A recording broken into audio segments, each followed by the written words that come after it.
as the designee of the Majority Leader. Thank you, Mr. Speaker. Mr. Speaker, in the past few weeks, it seems as if you can't turn on the news without hearing another drama, another crisis in Washington undermining confidence in our government.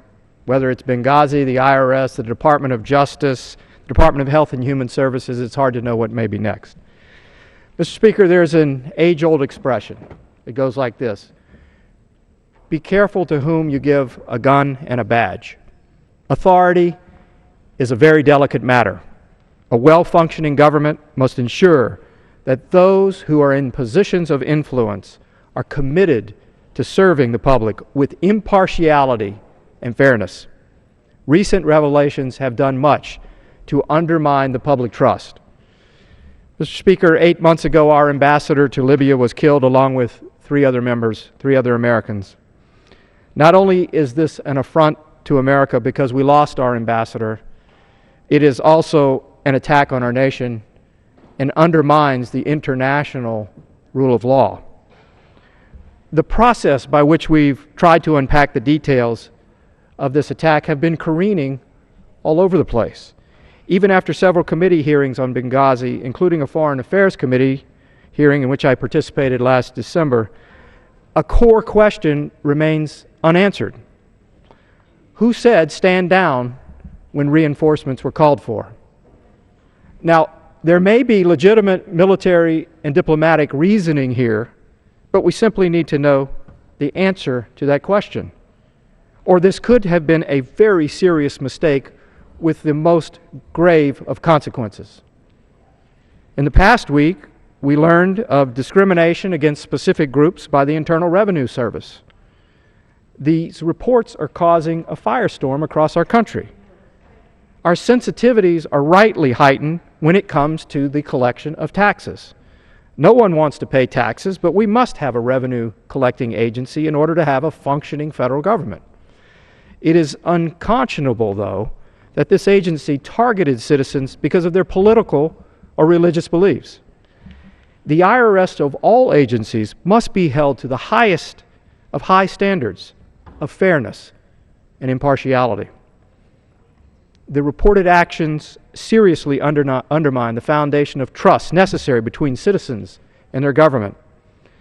That's why this week the Taxpayer Non-Discrimination and Protection Act was introduced with my support. The legislation puts meaningful penalties in place when this foundation of trust is violated, penalties that could include prison time. Perhaps it's also time for the IRS to implement a new policy.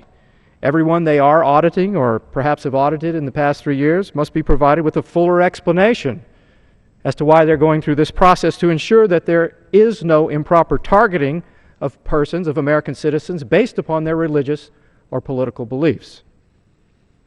Just this morning, a friend of mine texted me, another had called me just yesterday, worried that the audit that was undertaken against them was due to their own political leanings and engagement.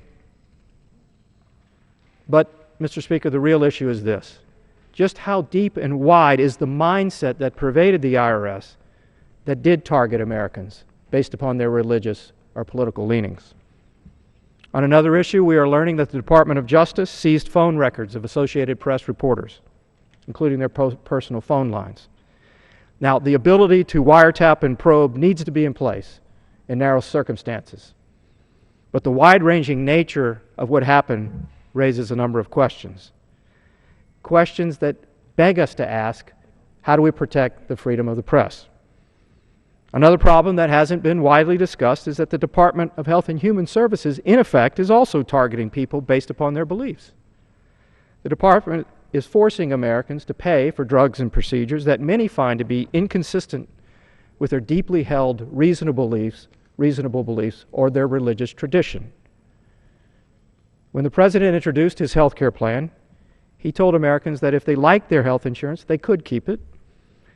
Now we're finding in some cases you can't keep your doctor, you cannot keep your own health care plan, and now you may not even be able to keep your own faith tradition. This is a form of coercion that sets up a false choice and is un-American.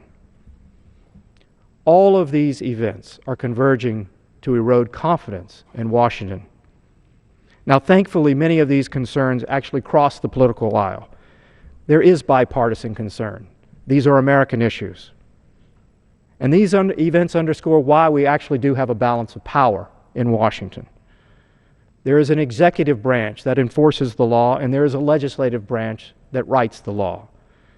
The legislative branch also has the duty to provide oversight over the executive branch, which is a duty that Congress now is rightly embracing.